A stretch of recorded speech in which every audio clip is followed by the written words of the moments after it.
Have you ever walked into a place expecting nothing and found something unforgettable? That's how language works sometimes. You don't plan to learn a new word or expression, but then it hits you. In a park, a moment, a quiet detail. One of the best ways to learn English is through stories.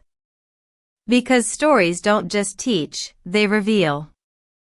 If you want to feel English the way it lives in the real world, subscribe to EnglishPulse and leave us a comment.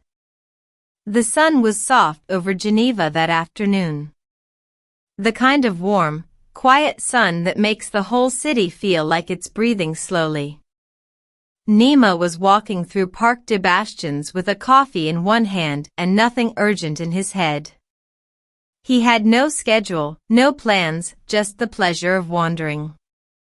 As he passed a row of trees, he noticed something odd. A small wooden sign read, "Painting competition, today only." He looked around. There were easels lined up along the edge of the grass. 7 of them. All empty, except one. At the far end, near the old stone wall, a single girl stood in front of a canvas. She couldn't have been older than 10. She wore a large, floppy hat and held a paintbrush with quiet focus. There was no crowd. No judges. Just a box of paints beside her and a water bottle at her feet. Nima paused, unsure if he should keep walking. But something about the stillness held him. He sat on a nearby bench and watched. She dipped the brush, slowly, like it was part of a ceremony. Every movement was careful. She wasn't painting fast, but she wasn't hesitating either.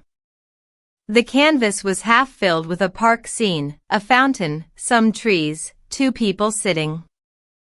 It wasn't perfect, but it was alive. Then she stopped. She turned and noticed him watching. He smiled. She gave a small nod and went back to painting. A few minutes later, an older man walked up. He was holding a clipboard and wore a faded sweater. He looked at the easels, saw they were empty, then turned to the girl and said, softly, "So, you're the only one?" She nodded. He smiled wide and said, "Then you win." She blinked. "Really?" He laughed gently. "Of course. You showed up. That's what matters." Then he handed her a blue ribbon and walked away. The girl looked at it like it was made of gold. She turned to Nima again, held it up, and said, "I didn't even come to win."